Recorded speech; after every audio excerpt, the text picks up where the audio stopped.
ம். உங்களுக்கு எப்போதாவது, அதாவது ஒரே ராத்திரி, அதுவும் உறைபனி மூடிய இமயமலையின் நடுவே நவரத்னங்களால் இழைக்கப்பட்ட ஒரு பிரம்மாண்டமான தங்க அரண்மனை தோன்றுவதை கற்பனை செய்ய முடியுமா? ம் கற்பனை செஞ்சு பார்க்கவே ரொம்ப பிரமிப்பா இருக்கு. ஆமா. விழித்தெழும்போது அப்படி ஒரு காட்சி உங்கள் கண்முன் நின்றால், அதை மாயாஜாலம்னு சொல்வீர்களா? அல்லது பௌதீகவியலின் உச்சக்கட்டம்னு சொல்வீர்களா? கண்டிப்பா ஒரு சாதாரண மனிதனுக்கு அது மாயாஜாலமா தான் தோணும். கரெக்ட்.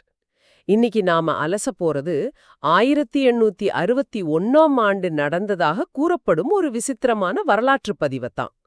லாஹிரி மகாஷயர் அப்படிங்கிற ஒரு சாதாரண ராணுவ அலுவலக கணக்கர் இமயமலையில மரணமிலா மகானான பாபாஜியை சந்தித்த அந்த பதிவு வெறும் ஒரு கட்டுக்கதையோ மதரீதியான குறிப்போ கிடையாது. ஆமா, அது வெறும் பக்தி சம்பந்தப்பட்ட விஷயம் மட்டும் இல்ல. சரியா சொன்னீங்க.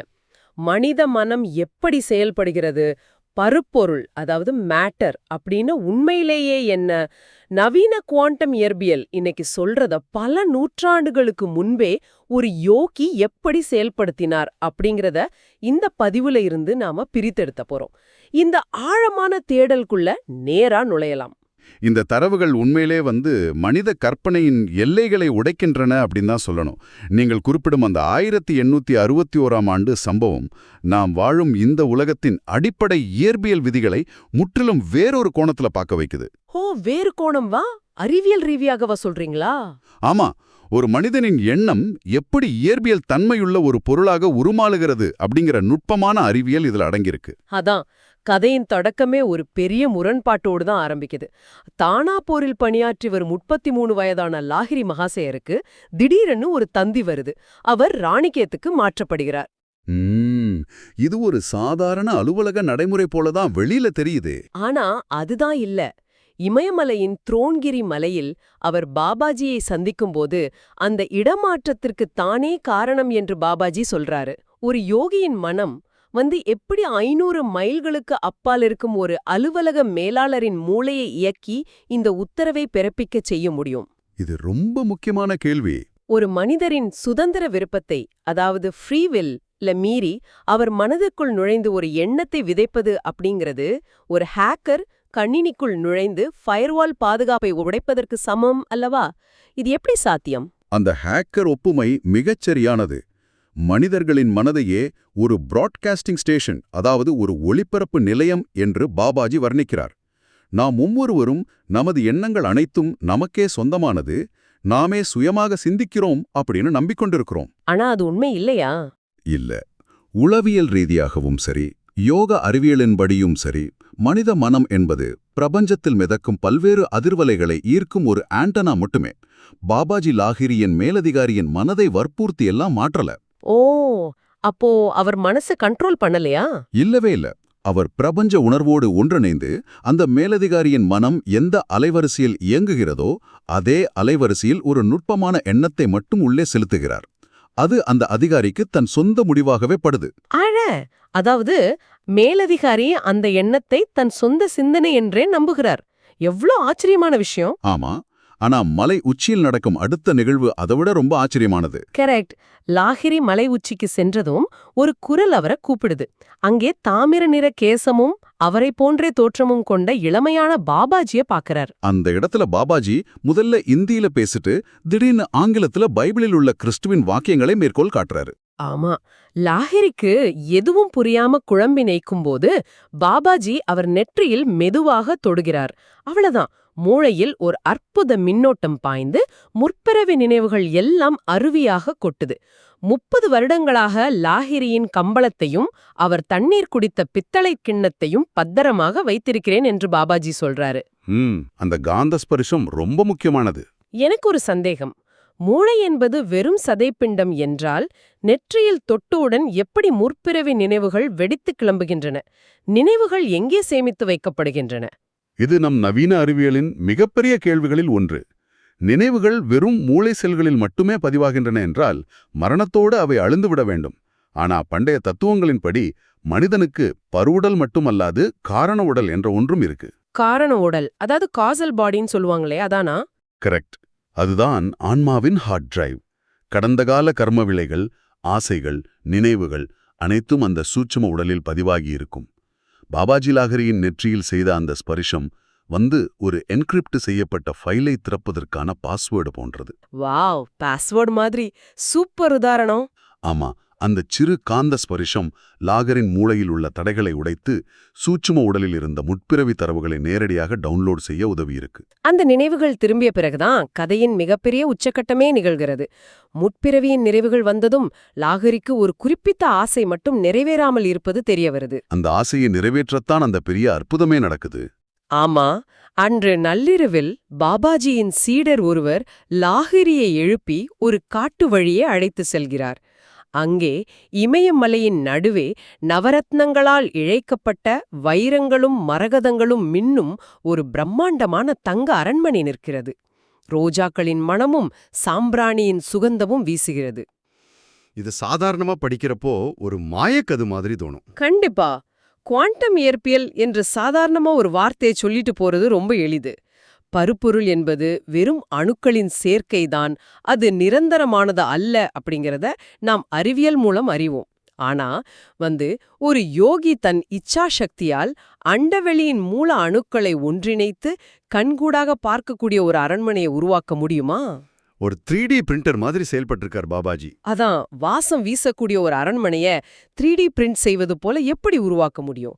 வெறும் மன உறுதி எப்படி பௌதீக விதிகளோடு மோதுகிறது? இது கேட்பதற்கு நவீன அறிவியல் புனைக்கதை போல இருக்குதே. இதை மாயை மற்றும் பிரபஞ்ச படைப்பின் தத்துவம் மூலம் அந்த வழிகாட்டியே ரொம்ப அருமையா விளக்குகிறார். நாம் மாயை என்று சொல்ல எல்லாமே பொய் அல்லது ஒரு மாயாஜாலம் அப்படின்னு தவறாக புரிந்து கொள்கிறோம். ஆமா, மாயைனா இல்யூஷன், இல்லாத ஒண்ணுன்னு தானே எல்லாரும் நினைச்சிட்டு இருக்கோம். அதுதான் தப்பு.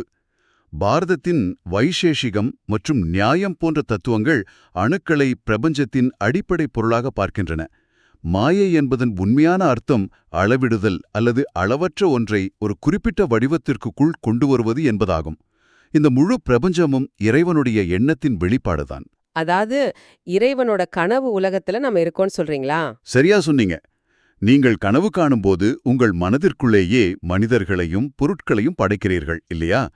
கனவுக்குள் இருக்கும் வரை அந்த நிலம், அந்த ரோஜா பூவின் வாசனை, அந்த மனிதர்கள் எல்லாமே உங்கள் உணர்வுகளுக்கு 100% உண்மையாகவே படுகின்றன.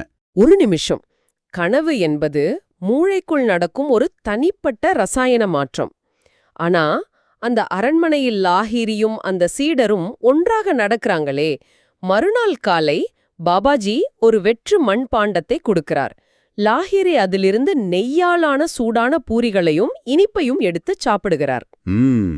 இதுதான் இதுல உள்ள பெரிய ட்விஸ்ட். சாப்பிட்ட உணவு எப்படி ஒரு மனப்பிரமயமா இருக்க முடியும்? ஒருத்தர் கனவுல இன்னொருத்தர் எப்படி போய் சாப்பிட முடியும்? அதுதான் இங்குள்ள சூட்சுமம். அது வெறும் மனப்பிரமை, அதாவது ஹாலுசினேஷன் அல்ல. அது ஒரு தற்காலிகமான பௌதிக உருவாக்கம். பாபாஜி பிரபஞ்ச உணர்வோடு முழுமையாக ஒன்றிணைந்தவர். அதாவது இந்த கனவு உலகத்தை உருவாக்கும் அந்த மூல மென்பொருளின் நிர்வாகி உரிமை அவருக்கு இருக்கு. அட்மின் ஆக்சஸ் வச்சிருக்காருன்னு சொல்றீங்க? ஆமா, அண்டவெளியில எல்லா இடங்களிலும் ஆற்றல் பரவி கிடக்குது. அந்த ஆற்றலை தன் அசைக்க முடியாத சங்கல்ப சக்தியால் ஈர்த்து அணுக்களாக உடுக்கி அவற்றுக்கு அரண்மனையின் வடிவத்தையும் ரோஜாவின் வாசனையையும் உணவின் தன்மையையும் அவர் கொடுத்திருக்கிறார். ஆடா, அதனாலதான் அவரால் அதை தொட முடிந்தது, சாப்பிட முடிஞ்சது. கண்டிப்பா. ஆனா லாஹிரியின் முற்பிறவி ஆசை தீர்ந்த மறு வினாடியே அந்த அணுக்களை பிணைத்து வைத்திருந்த பாபாஜியின் எண்ண ஓட்டம் விலக்கிக் கொள்ளப்படுது. அடுத்த வினாடி அரண்மனை மறைந்து கட்டாந்தரையாக மாறுது. கனவு விழித்தவுடன் களைவது போல தேவை முடிந்ததும் அரண்மனையும் கலைக்கப்படுது. அதாவது அரண்மனைய கலைக்க அவர் எந்த புல்டோசரையும் பயன்படுத்தல. பிணைப்பை நீக்கியதும் அதுவே காற்றில் கரைந்து விட்டது. இந்த மாபெரும் பிரபஞ்ச ரகசியத்தை உணர்ந்த லாஹிரி இயற்கையாகவே ஒரு முடிவுக்கு வராரு. எந்த மனிதனாக இருந்தாலும் அந்த முடிவு தான் எடுப்பாங்க. ஆமா, விடியற்காலையில் குருவே, நான் இங்கேயே இமயமலையிலேயே உங்கள் காலடியில் இருந்து விடுகிறேன் என்று கெஞ்சுகிறார். உலகத்தின் உண்மையான இயக்கம் என்ன என்று தெரிந்த பிறகு மீண்டும் அந்த பொய்மைக்குள், மேட்ரிக்ஸ் உலகத்திற்குள் செல்ல யார்தான் விரும்புவார்கள்? ஆனா பாபாஜி என்ன சொன்னாரு? பாபாஜி கடுமையாக மறுத்து, நீ அலுவலகத்திற்கும் உன் குடும்பத்திற்கும் திரும்ப வேண்டும் என்று கட்டளையிடுகிறார். இது காலம் காலமாக நாம் கேட்டு வரும் ஆன்மீக விதிகளுக்கு முற்றிலும் முரணாக இருக்கிறதே. பொதுவாக ஞானம் அடைந்தால் காட்டில் சென்று தியானம் செய்ய வேண்டும் என்பதுதானே விதி. இங்குதான் பாபாஜி ஒரு மாபெரும் ஆன்மீக புரட்சியை செய்கிறார். உலக வாழ்க்கையில் தடுமாற்றமடைந்த மக்களின் கதறல்கள் மகான்களின் காதில் விழாமல் போகவில்லை என்றவர் கூறுகிறார். ஓ, சாமானிய மக்களுக்காக அவர் யோசிக்கிறார். ஆமா, லாகிரி இமயமலையிலேயே தங்கிவிட்டால் ஆன்மீகம் என்பது ஏதோ வீட்டை விட்டு ஓடிப்போகும் சந்நியாசிகளுக்கு மட்டுமே சொந்தம் என்ற ஒரு தவறான பிம்பம் உருவாகிவிடும். லாகிரியை ஒரு முன்மாதிரியாக, என்ன சொல்றது, ஒரு பரிசோதனை கருவியாக பாபாஜி தேர்ந்தெடுக்கிறார். அப்போ குடும்ப பாரத்தை சுமப்பவர்களும் கூட ஆன்மீகத்தின் உச்சத்தை அடைய முடியும்னு நிரூபிக்கத்தான் லாகிரியை திரும்ப அனுப்புறாரா? எக்ஸாக்ட்லி. லாகிரி அலுவலக வேலைகளை செய்ய வேண்டும், குடும்ப பொறுப்புகளை சுமக்க வேண்டும். ஆனால் அதே சமயம் உள்ளுக்குள் உலகப்பற்றின்றி ஒரு லட்சிய இல்லற யோகியாக வாழ வேண்டும். விடுதலை என்பது நீங்கள் உடுத்தும் உடையிலோ வெளித்துறவிலோ இல்லை, அது உங்கள் மனதின் உள்ளே நடக்கும் உட்துறவை சார்ந்தது என்பதை உலகுக்கு பறைசாற்றவே இந்த ஏற்பாடு. கோட்பாடு கேட்பதற்கு ரொம்ப நன்றாக இருக்கிறது. ஆனா நடைமுறையில் ஒரு குடும்பஸ்தன் இதை எப்படி செய்வது? அலுவலகத்தில் கணக்குகளை பார்த்து கொண்டும் குடும்ப பிரச்சனைகளை சமாளித்துக் கொண்டும் ஒருவன் எப்படி பற்றற்று அலைபாயும் மனதை கட்டுக்குள் வைத்திருக்க முடியும்? அது சாதாரணமா முடியாது. அதுக்கு ஒரு பிரத்யேகமான பயிற்சி தேவை. அதற்கான ஒரு கருவியை தர வேண்டுமல்லவா? அதற்காகத்தான் பாபாஜி அவருக்கு கிரியாயோக தீட்சையை வழங்குறார். அப்போ லஹரி மகாசயர் பாபாஜியிடம் ஒரு வரம் கேட்கிறார். உண்மையாக நாடும் அனைவருக்கும் இந்த கிரியாயோகத்தை கற்றுக் கொடுக்க எனக்கு அனுமதி அளிங்க அப்படின்னு மன்றாடுறார். அதுக்கு பாபாஜி உடனே சம்மதிச்சிட்டாரா? சம்மதிச்சது மட்டுமில்ல, பகவத்கீதையின் ஒரு ஸ்லோகத்தையும் குறிப்பிடுகிறார். ஸ்வல்பமப்பியஸ்ய தர்மஸ்ய திராயத்தே மகதோ பயாத். அதாவது, இந்த தர்மத்தின் சிறிதளவு பயிற்சி கூட மாபெரும் துன்பங்களிலிருந்து ஒருவனை காக்கும் அப்படிங்கிற வாக்குறுதியை தராரு. அப்போ இந்த கிரியாயோகம் அப்படிங்கிறது ஒரு ஸ்பெஷலான டெக்னிக். ஆமா, கிரியாயோகம் என்பது வெறும் தியானம் அல்ல. அது மூச்சு மற்றும் தண்டுவடத்தை அடிப்படையாக கொண்ட ஒரு கணித ரீதியான அறிவியல். ஒரு குடும்பஸ்தான் தன் அன்றாட கடமைகளுக்கு நடுவே சிறிது நேரம் தன் மனதை புலன்களிலிருந்து துண்டித்து உள்முகமாக திருப்பி தன் நரம்பு மண்டலத்தை அமைதிப்படுத்த இந்த கருவி உதவுது. இது அவங்கள உலக வாழ்க்கையிலேந்து விலக்கிடாதா? இல்லவே இல்ல. இது அவர்களை செயலற்றவர்களாக மாற்றாது, மாறாக மிகுந்த தெளிவோடும் எந்தவித எதிர்பார்ப்புகளுமின்றியும் உலக கடமைகளை செய்ய வைக்கும் ஒரு சூத்திரமாகும். அப்படியானால் லாஹரி மகாசயர் இமயமலையிலிருந்து ஒரு மாபெரும் யோகியாக, பிரபஞ்சத்தின் ரகசியங்களை அறிந்தவராக கீழே இறங்கி வருகிறார். அவர் நேராக தன் வீட்டிற்கு சென்றாரா என்றால் இல்ல. வழியில ஒரு சம்பவம் நடக்குது. தானாபூர் செல்வதற்கு முன் மொராதாபாதில் தன் 6 வங்காள நண்பர்களை சந்திக்கிறார்.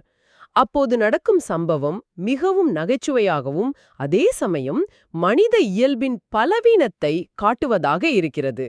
அவர் தன் நண்பர்களிடம், இந்த நாட்டில் இன்னமும் பெரிய மகான்கள் இருக்கிறார்கள், நான் கூப்பிட்டால் என் குரு பாபாஜி இந்த அறைக்கே வருவார் அப்படின்னு பெருமையடிக்கிறார். ஆமா, ஒரு சாதாரண மனித உணர்வு அங்க வெளிப்படுது. பிரபஞ்ச ரகசியங்களை உணர்ந்த ஒரு மனிதர் தன் நண்பர்களிடம் என் குரு பெரியவர் தெரியுமான்னு தற்பெருமை கொள்வது எவ்வளவு அபத்தமாக இருக்கிறது. இது ஒரு முக்கியமான கேள்வியை எழுப்புகிறது. ஆன்மீக பாதையில் மிகவும் நுட்பமானதும் ஆபத்தானதுமான எதிரி இந்த ஆன்மீக அகங்காரம்தான். காமத்தையும் கோபத்தையும் வென்றுவிடலாம், ஆனா நான் ஒரு பெரிய ஆன்மீகவாதி என்ற அகங்காரத்தை எளிப்பது மிக கடினம். அது உண்மைதான். லாஹிரியின் நண்பர்கள் அவரை நம்ப மறுத்து கிண்டல் செய்றாங்க. இந்த இமயமலை காற்றில் உன் மூளை குழம்பி விட்டது அப்படின்னு சொல்றாங்க. தன் அகங்காரத்தை திருப்திப்படுத்த லாஹிரி அவர்களை ஒரு இருட்டான அறைக்கு அழைத்து சென்று தியானத்தில் ஆழ்ந்து பாபாஜியை அழைக்கிறார். நண்பர்கள் முன்னாடி எப்படியாவது நிரூபிக்கணும்னு தோணிடுச்சு அவருக்கு. பாபாஜியும் ஒரு மங்களான ஒளியிலிருந்து வெளிப்படுகிறார். நண்பர்கள் தொட்டு பார்க்க அனுமதிக்கிறார். அவர்களோடு ஹல்வா சாப்பிடுகிறார். பின்பு மின்னணுக்களாக மாறி காற்றில் கரைந்து போகிறார். ஆனா பாபாஜி இதுக்காக ரொம்ப கோபப்படுறாரு. ஆமா, பாபாஜி லாஹிரியை கடுமையாக கண்டிக்கிறார். வெறும் பார்வைக்கு உண்மையை நிரூபிப்பது சுலபம், ஆனா உண்மையான தேடலுக்கு அதுவல்ல வழி அப்படின்னு சொல்றாரு.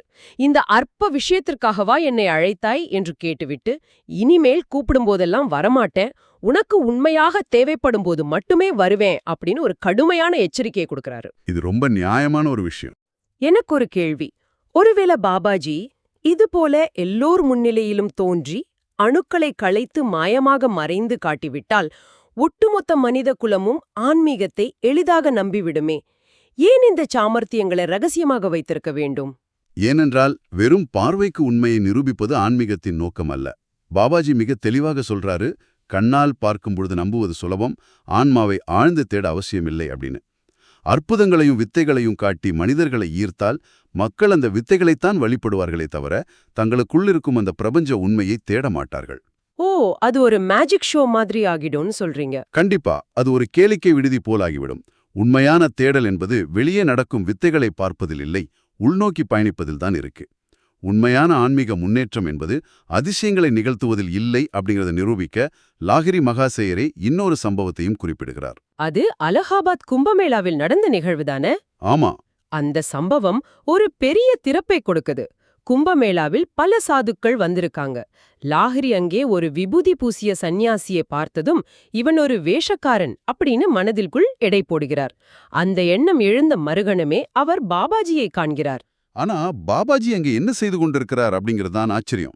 ஆமா, லாகிரி எந்த சந்நியாசியை வேஷக்காரன் என்று நினைத்தாரோ அதே சந்நியாசியின் பாதங்களை கழுவிக்கொண்டும் அவர் சாப்பிட்ட பாத்திரங்களை தேய்த்து கொண்டும் இருக்கிறார். சற்று யோசித்து பாருங்கள். தன் மன உறுதியால் அண்டவெளியின் அணுக்களை திரட்டி தங்க அரண்மனையை உருவாக்கிய ஒரு மாபெரும் சக்தி இங்கே ஒரு சாதாரண அறியாமையில் இருக்கும் சந்நியாசியின் எச்சி பாத்திரத்தை கழுவுகிறது. இந்த முரண்பாட்டை எப்படி புரிந்து கொள்வது? முரண்பாடு போல் தோன்றும், இதுதான் முழுமையான முதிர்ச்சி. கும்பமேளாவில் பாபாஜி காட்டிய அந்த எல்லையற்ற பணிவு, அதாவது ஹியூமிலிட்டி, அதுதான் உண்மையான ஆன்மீகம். பாபாஜி லாகிரியுடன் கூறுகிறார், ஞானி மற்றும் அஜ்ஞானி இருவருக்கும் சேவை செய்வதன் மூலம் நான் இறைவனுக்கு மிகவும் பிரியமான பணிவு என்னும் பண்பை கற்றுக்கொள்கிறேன் அப்படின்னு. இது சாதாரணமான பணிவல்ல, இது பிரபஞ்ச தரிசனம். கரெக்ட். பாபாஜியின் பார்வையில் அணுக்களாலான அந்த தங்க அரண்மனையும் ஒன்றுதான், இந்த சாதாரண சந்நியாசியும் ஒன்றுதான். எல்லாமே ஒரே ஆற்றலின், ஒரே இறைவனின் வெவ்வேறு வடிவங்கள்தான். ஒருவருக்குள் இறைவனை காண்பது உண்மையான ஞானமல்ல. தன் தற்பெருமைக்காக வித்தைகளை காட்டும் லாகிரியிடமும் வேடமிட்ட சந்நியாசியிடமும் எவ்வித வேறுபாடும் இன்றி அதே இறைவனை காண்பதுதான் உண்மையான ஞானம். ரொம்ப அழகா சொன்னீங்க. அரண்மனையை படைக்கும் வல்லமை இருந்தாலும் ஒரு சாதாரண சந்நியாசியின் பாதங்களை கழுவும் அளவுக்கு அகங்காரமற்ற நிலைதான் ஒருவரை மகாவதார் என்ற உன்னத நிலைக்கு உயர்த்துகிறது. ஆமா, உண்மையான வல்லமை என்பது இயற்கையின் விதிகளை வளைப்பதில் இல்ல. அந்த பிரபஞ்ச சக்தி முழுமையாக தன்னுள் இருந்தாலும் அகங்காரமே இல்லாமல் ஒரு சேவகனாக இருப்பதுல தான் இருக்கு அப்படிங்கிறது இந்த நிகழ்வுகள் ஆழமாக பதிவு செய்யுது. இன்று நாம் அலசிய இந்த பதிவுகள் நம் சிந்தனையை முற்றிலுமாக புரட்டி போட்டுவிட்டன. பருப்பொருள் என்பது நிலையானது அல்ல, அது வெறும் அணுக்களின் நடனம் என்றும், மனிதனுடைய ஆழ்மன எண்ணங்களே அந்த அணுக்களுக்கு வடிவம் கொடுக்கின்றன என்றும் பார்த்தோம். அது மட்டுமில்ல, மாயையை வெல்வது என்பது காடுகளுக்குள் தப்பித்து ஓடுவது அல்ல அப்படிங்கிறதையும் கத்துக்கிட்டோம். ஆமா, கணக்குகளை பார்த்து கொண்டும் குடும்ப பொறுப்புகளை சுமந்து கொண்டும் எந்த பற்றுதலும் இல்லாமல் மேட்ரிக்ஸிற்குள்ளேயே சுதந்திரமாக பறப்பதுதான் உண்மையான யோகம் என்பதை லாகிரி மகாசேயர் மூலமாக கற்றுக்கொண்டோம். உலகத்தின் மையத்தில் நின்று கொண்டே உலகத்தின் ஆதிக்கத்திற்கு உட்படாமல் இருக்கும் அந்த ஆழமான சமநிலையை நோக்கிய பயணம் இது. அண்டத்தின் விதிகள் அனைத்தும் ஒவ்வொரு மனிதனுக்குள்ளும் புதைந்து கிடக்கின்றன என்ற உண்மை நாம் நம் அன்றாட வாழ்க்கையை எப்படி எதிர்கொள்கிறோம் என்ற பார்வையையே மாற்றிவிடுது. கண்டிப்பா. மூலப்பதிவில் கூறப்பட்ட அந்த வழிகாட்டி சொன்ன ஒரு வரி மட்டும் என் நினைவில் ஒலித்து கொண்டே இருக்கு. ஒரு சாதாரண கல்லில் கூட அபாரமான அணுசக்தி மறைந்திருக்கிறது. அதேபோல் மிக கீழ்நிலையிலுள்ள மனிதன் கூட தெய்வீக சக்தியின் இருப்பிடமாகிறான். ரொம்ப ஆழமான சிந்தனை இது. அந்த தங்க அரண்மனையை உருவாக்க பயன்படுத்தப்பட்ட அதே அணுக்களாலும் அதே இயற்பியல் விதிகளாலும் தான் உங்கள் உடலும் உங்கள் மூளையும் ஆக்கப்பட்டிருக்கின்றன. அப்படியானால் உங்கள் மனதிற்குள்ளும் இப்படிப்பட்ட எத்தனை பிரம்மாண்டமான தங்க அரண்மனைகள் உருவாக காத்து கொண்டிருக்கின்றன. கற்பனைக்கு எட்டாத அந்த அளப்பரிய அணுசக்தியையும் உங்கள் எண்ணத்தின் வல்லமையையும் இன்று நீங்கள் எப்படி பயன்படுத்தப் போகிறீர்கள்? இந்த சிந்தனையோடு இன்றைய தேடலை நிறைவு செய்வோம்.